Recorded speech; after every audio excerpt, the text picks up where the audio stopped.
Monseigneur André Rivet, en tant qu'évêque du diocèse de Chicoutimi, avait sans doute suivi avec intérêt les travaux du synode extraordinaire sur la famille. Quelle impression générale en conservez-vous? Une très bonne impression. C'est sûr que j'aurais aimé écouter davantage, me plonger davantage dans cet événement-là qui est majeur pour la vie d'Église, en lien avec la famille, dans le contexte d'évangélisation. Mais ça ressemble tellement au pape François qu'on a appris à connaître, hein, qui est à l'écoute du monde, qui est à l'écoute de ce qui se passe dans la société. Et il n'est pas... D'abord, c'est un pasteur lui-même avant d'être pape. Il était archevêque d'un diocèse en Amérique latine. Et il était sur le terrain. On sait qu'il était proche de son monde. Pour prendre son expression, il sentait le mouton.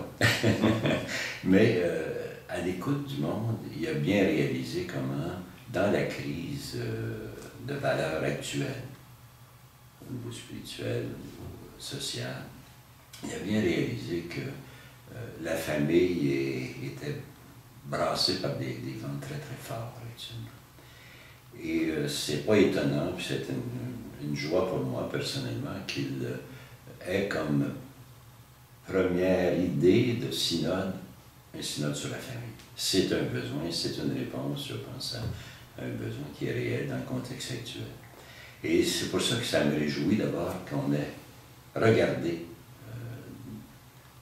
vraiment le plus réalistement possible la situation. Il y a du chemin à faire encore, mais ce que j'ai pu percevoir, ce que j'ai pu entendre, quand il a demandé, par exemple, aux pères synodaux d'être franc, de dire vraiment ce qu'il pensait, ça montrait la couleur que prendrait le synode. Alors, c'est pas étonnant que ce soit affronter des positions un peu extrêmes, hein, des avant-gardistes, puis ceux de l'autre bout du pendule, c'est pas étonnant. Justement, par rapport aux points ici, je n'ai pas à les énumérer, vous les connaissez autant que moi. Est-ce que vous voyez des avancées possibles? Oui, je pense qu'il y a une porte ouverte. Juste le fait d'avoir consenti à ce que soient nommées ces situations-là, ces réalités difficiles. Donc, toute la question de l'homosexualité, des unions de personnes de même sexe, ça a été nommé, ça a été abordé franchement. La question du divorce, par exemple, l'attitude de l'Église vis-à-vis le divorce, la question de l'attitude, non seulement vis-à-vis la réalité du divorce, mais des personnes divorcées et souvent réalignées dans d'autres unions. Ça a été abordé franchement, et ça, je pense que ça va être précieux dans la suite des choses, parce qu'il faut bien réaliser que ce premier synode extraordinaire, comme on l'appelle, c'est pour établir la problématique la plus clairement possible, l'état de la question. Et ça va être suivi l'an prochain, en 2015, par un autre synode, beaucoup plus vaste encore, des évêques. Et moi, je pense que là où il y a une ouverture, c'est qu'on ait nommé ce que, je dirais, en tout cas, dans notre contexte à nous, Amérique du Nord, Canada, Québec, diocèse, nos diocèses du Québec, on a nommé une attitude pastorale qui est déjà là, je pense, mais qu'on n'osait pas trop aborder. Vis-à-vis cette accessibilité, par exemple, à la communion des divorcés remariés, vis-à-vis ces réalités par rapport au mariage, j'aime pas le mot mariage, aux unions, parce que le mot mariage sème de la confusion, mais les unions de personnes de même sexe, on les a abordées et en ne mettant pas, comme on dit dans notre langage ici québécois, la mangeoire trop haute. Le synode nous a appris à regarder ça dans ce qu'on a appelé la gradualité. On est dans un processus de croissance. Demandez à un jeune d'aujourd'hui, de 18, 20 ans, 25 ans, de lui demander d'atteindre la perfection du mariage tout de suite. lui demander de faire un choix définitif alors qu'il est dans une société qui vit dans le provisoire continuellement, qui n'est plus capable du long terme. C'est demander de vouloir grimper sur le haut de la montagne d'un seul bond, alors qu'il faut y aller graduellement, d'où le principe de gradualité, dans un processus de croissance. Ça me plaît beaucoup, et je pense que c'est la plus grande ouverture qui a été nommée par rapport à ce futur proche pour toutes les questions difficiles de l'homosexualité. J'ajouterais tout de suite que c'est complexe, hein, faut pas être simpliste là-dedans. On ne peut pas trahir l'Évangile, d'une part qui affirme des choses très clairement, au niveau des mariages ou des unions de personnes de même sexe, c'est clair. La même chose au niveau du divorce. Jésus n'a pas pu être plus clair que ça sur ces deux questions-là. Alors comment maintenir ensemble la vérité évangélique avec l'autre vérité évangélique qui est la miséricorde, qui est l'acceptation? On revient souvent à l'exemple, je vais l'employer, de la femme adultère. Jésus l'a accueillie comme on accueille personne avec autant de tendresse et d'amour. Il a été miséricordieux pour elle. Mais il lui a dit, va, ne pêche plus. Alors, c'est cette attitude-là, pas cette attitude, mais cet équilibre-là qui est difficile pour les pères synodaux à atteindre et pour nous. Comment ne pas trahir l'Évangile dans ses exigences radicales et en même temps dans ses attitudes de miséricorde, d'accueil? Moi, je pense que dans ce contexte-là de recherche, de considérer un couple ou un individu en croissance, c'est lui mettre la mangeoire au niveau où il peut manger, progressivement. Et ça me plaît beaucoup. Il y a tout un esprit de renouveau dans cette première partie du synode qui se poursuivra en 2015.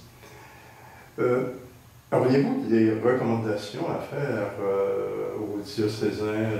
Il y a aussi une attitude, je vais parler de compassion tout à l'heure dans votre réponse. Quelles seraient les recommandations que vous pourriez faire? Bon, si je partais très très loin dans ce qui est essentiel à mon point de vue, et c'est ça notre objectif, c'est ça notre mission, c'est d'annoncer Jésus-Christ. Non pas comme quelqu'un qui est porteur d'une doctrine, mais comme un individu qui est le Fils de Dieu, mais qui est notre frère, compagnon de route humaine. Moi, je pense que de longue main, il faut faire tout ce qui est en notre pouvoir pour que nos gens retrouvent le chemin d'une rencontre personnelle avec le Christ vivant dans leur vie. S'il n'y a pas cette rencontre-là, tout le restant n'est que normes vidées de leur sens, des règles qui n'ont pas de signification. On veut suivre quelqu'un que l'on aime et qu'on connaît, et non pas des règles ou des normes quelconques. Alors moi, je pense que le chemin le plus important commence par là. Alors, c'est tout ce qu'on va faire au niveau de l'éducation à la fois de nos gens, à l'éveil à la fois. C'est la base nécessaire. Mais ceci étant dit, il faut être aussi plus proche enfin, de la vraie question qui nous est posée par le synode. Je n'ai pas de réponse magique, je n'ai pas de recette. On a l'expérience d'une grande pauvreté en termes de ressources humaines pour aider la famille, on est limité. Alors, je ne pense pas de grandes actions diocésaines à ce niveau-là, on n'est pas équipé malheureusement, même si je le souhaiterais. On vit avec la réalité, il faut être lucide. Mais je pense qu'il peut y avoir quand même des pas qui peuvent être faits pour mieux informer, mieux communiquer les questions de l'Église, les questions que nous pose à l'Église l'Évangile, par rapport à la famille, par rapport au couple, par rapport à ces situations difficiles. Moi, je pense qu'on peut travailler là-dessus, pour sensibiliser les gens. Et les moyens que vous préconisez pour cette rencontre importante avec Jésus-Christ, c'est le cœur, vous l'avez dit. Quels sont les moyens que vous préconisez pour en arriver à ça? Bien, écoutez, quels sont les chemins de la rencontre? Ils sont multiples. Hein? Dans notre diocèse, on met beaucoup d'importance à ce plan d'action qui est la rencontre de Jésus-Christ dans l'humain. Alors, toute réalité qui nous concerne, sur le plan humain, les réalités sociales, les réalités de relations interpersonnelles, des réalités du partage avec les plus démunis, de l'accueil avec l'étranger, tout ça fait partie de cet humain où on peut rencontrer Jésus. Alors moi je pense que fondamentalement encore là, on peut travailler beaucoup. Ceci étant dit, je pense qu'il peut y avoir aussi, en plus de la communication plus agressive, je dirais, plus audacieuse, pour donner à notre population une approche pour lui communiquer les grandes questions de l'Église là-dessus, et les questions de notre société là-dessus, parce que c'est une réalité qui ne touche pas que l'Église, elle touche la société en général. La fragilité du couple fragilise la société. C'est la cellule de base de la société humaine. Mais ceci étant dit, je pense qu'à l'intérieur de nos ressources, j'ai par exemple auprès de moi des conseils, dont le conseil presbytéral. C'est une question qui peut être apportée. On peut avoir un échange pour chercher ensemble la réponse à la question que vous me posez. Je n'ai pas de solution miracle. Moi, je pense qu'on peut, dans la foi, puisqu'il s'agit d'une question qui touche la foi, qui touche notre foi de baptisé, de filles, de fils de Dieu, moi, je pense qu'il faut porter ça dans la prière aussi.